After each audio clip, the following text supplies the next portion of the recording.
এমন কোনো কুফরি হয় শাসকের, তখন সেখানে শুধু খুঁজতেই হবে, শাসকের কোনো ইয়া নাই। আমাদের সমস্যা হচ্ছে কোরআনে কারীম ও রাসূলুল্লাহ সাল্লাল্লাহু আলাইহি ওয়াসাল্লাম হাদিসে যে সমস্ত এতাআতের কথা আসছে, আনুগত্যের কথা আসছে শাসকের, এগুলিকে কাফের শাসকের জন্য নিয়ে আসছি। ধর্মনিরপেক্ষতাবাদ যারা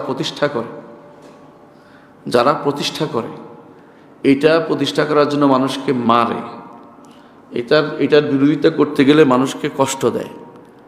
আপনি খেয়াল করেন, জেনে বুঝে এদেরকে কি বলবেন? আমরা কাউকে ব্যক্তিগতভাবে তাকফির করছি না, আবারও বলছি, যারা বলে ইসলাম বৈধ, আমরা আগেও বলেছি, যারা এটা করে তারা তো কাফের। যারা সমাজতন্ত্র প্রতিষ্ঠার নিয়ম নিয়ে বসে আছে তারা তো সরাসরি কুফরিতে লিপ্ত রয়েছে।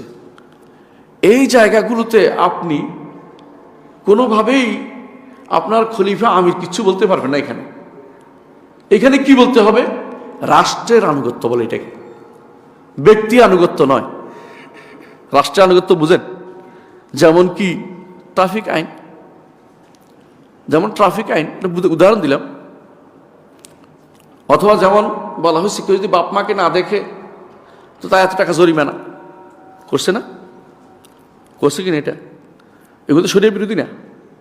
যেই সমস্ত জায়গার শরিয়া বিরোধী এগুলো আপনাকে মানতেই হবে। এমনকি কাফের শাসক করলেও যেগুলি শরিয়া বিরোধী না এটা আপনাকে মেনে চলতে হবে। শরিয়া বিরোধী হবে এগুলি মানা যাবে না, কোনো ক্রমে মানা যাবে না। আর সুযোগ খুঁজতে হবে কখন আল্লাহ তাআলা এই সমস্ত কুফরি এই নীতিটাকে আল্লাহ তাআলা পরিবর্তন করে দেয়। যখন পরিবর্তন সুযোগ আসবে তখন চুপ থাকা যাবে না। এখন যারা ক্ষমতা আছে এরা যে কুফরি করে কি হবে? একই বিধান। আপনার অবশ্যই ঘৃণা থাকতে হবে এটার প্রতি। আনুগত্য কোনটার করবেন? যেটা আমাদের শরীয়তে অনুমোদিত,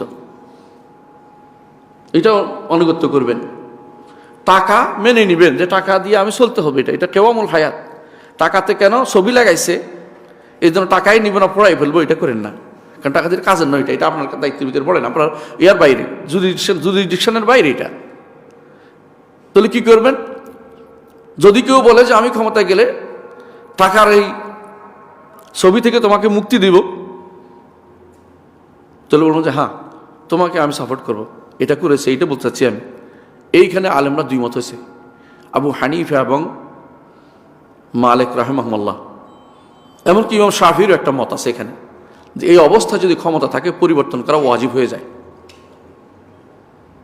ইমাম আহমদ ইবনে হাম্বল বলছেন ফিতনার সমূহ সম্ভাবনা যেখানে সেখানে কাজ করা যাবে না, তিনি এটা বলেছেন। এবং এটার উপরেই একটা গোষ্ঠী চলেছে এখন, এবং এটাকেই একমাত্র উসুল মনে করা হচ্ছে। কিন্তু দ্বিতীয় মতটাকে ভুলে গেছে। দ্বিতীয় মতটা এখানে ছিল, এটা একমাত্র উসুল না। এটা হচ্ছে যখন ওই সময়টা বলবেন যখন আপনার দ্বিতীয় মতটার মতো কিছু আসে নাই, পাচ্ছেন না, সেখানে আপনি প্রথমত উল্লেখ করে কি হবে? তখন কেউ রাস্তার মধ্যে দাঁড়াইবে, কেউ লাইট পোস্ট ভাঙবে, কেউ বলে অমুকেরা মারলে তো সুবিধা আছে, মতের বিরুদ্ধে লোকেরা আক্রমণ করবে, এগুলো তো আপনারা শিখিয়ে দিতে পারেন না। এটা তো শরীয়তে বলে নাই। ত্রাস সৃষ্টি করতে শরীয়তে বলে নাই, কিন্তু আপনাকে পরিবর্তন করতে বলেছে। এই জিনিসটা যখন পার্থক্য বুঝতে না পারবে তখন পর্যন্ত সমস্যা কোনো সমাধান হবে না, বুঝবেন না আপনারা। তাহলে আমরা কি কথাটা বুঝাতে পারছি? ইসলাম অবশ্যই দ্বীন ও দৌলা,